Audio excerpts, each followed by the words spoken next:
इस वीडियो को लाइक करें, हमारे चैनल को सब्सक्राइब कर बेल आइकन जरूर प्रेस करें। हजरत आदम अलैहिस्सलाम। कुरान मजीद में हजरत आदम अलैहिस्सलाम का जिक्र मुबारक 25 मरतबा आया है। कुरान मजीद में अंबिया कराम अलैहिमुस्सलाम के तस्करों में सबसे पहले हजरत आदम अलैहिस्सलाम का जिक्र है।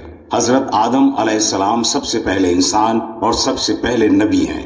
आप ही से इंसानी नस्ल चली आ रही है, इसीलिए आदम अलैहिस्सलाम को अबुल बशर यानी इंसानों का बाप भी कहते हैं।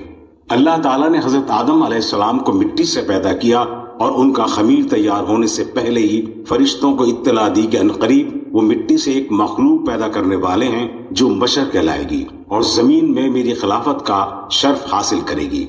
आदम अलैहिस्सलाम का खमीर मिट्टी से गौंदा गया और ऐसी मिट्टी से गौंदा गया जो नत नई हर किस्म की तब्दीली कबूल करने वाली थी। जब ये मिट्टी पुख्ता होकर ठीकरी की तरह आवाज करने और खनखनाने लगी तो अल्लाह ताला ने इस जस्द खाकी में रूह फूंकी और वो एकदम गोश्त पोस्त हड्डी और पट्टे का जिंदा इंसान बन गया और इरादा, शऊर, हिस्स और विजदानी जज्बात और कैफियत का हामिल नजर आने लगा। उसके बाद फरिश्तों को हुक्म दिया कि इसके सामने सजदा करो। फौरन तमाम फरिश्तों ने हुक्म की तामील की, मगर इब्लीस शैतान ने गुरूर और तकब्बुर की वजह से साफ इनकार कर दिया और अबदी हलाकत जहन्नुम का मुस्तहिक ठहरा और हमेशा के लिए ज़लील ख्वार हो गया।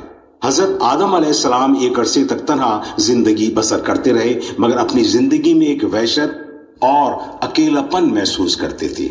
उनकी तबीयत और फितरत राहत और सुकून के लिए किसी हमदम और रफीक की मतलाशी नजर आती थी। चुनांचे अल्लाह ताला ने हजरत हव्वा अलैहिमुस्सलाम को पैदा किया तो हजरत आदम अलैहिस्सलाम अपना हमदम और रफीक पाकर बेहद खुश हुए और कल्बी सुकून और इत्मीनान महसूस किया। हजरत आदम और हव्वा अलैहिस्सलाम को इजाजत थी कि वो जन्नत में रहें और उसकी हर चीज से फायदा उठाएं, मगर एक दरख्त को मुअय्यन करके बताया गया कि इसे न खाएं बल्कि इसके करीब भी न जाएं। शैतान ने मौका पाकर हजरत आदम और हव्वा अलैहिस्सलाम के दिल में ये वसवसा डाला कि ये दरख्त शजरतुल खुल्द है, इसका फल खाने से हमेशा जन्नत के आराम और सुकून में रहोगे और इससे अल्लाह का कुर्ब भी हासिल होगा।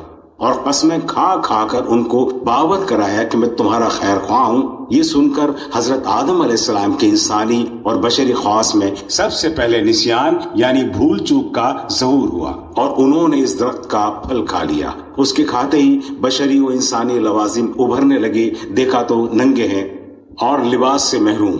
जल्दी जल्दी दोनों आदम हव्वा पत्तों से सदर ढांपने लगे और ऊपर से अल्लाह ताला का इताब नाजिल हुआ और बास पुरुष हुई कि मेरे हुक्म से अदूली क्यों की गई।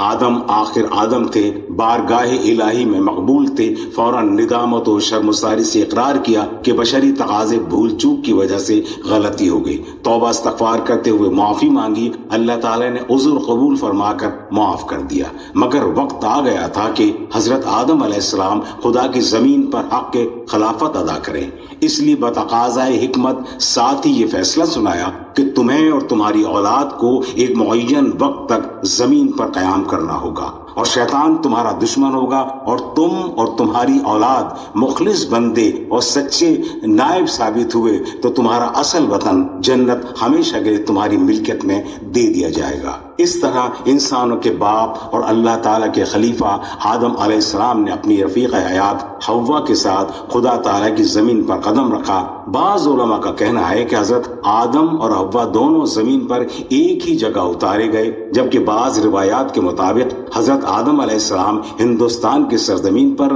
और हजरत हव्वा जद्दा की सरजमीन पर उतारी गईं।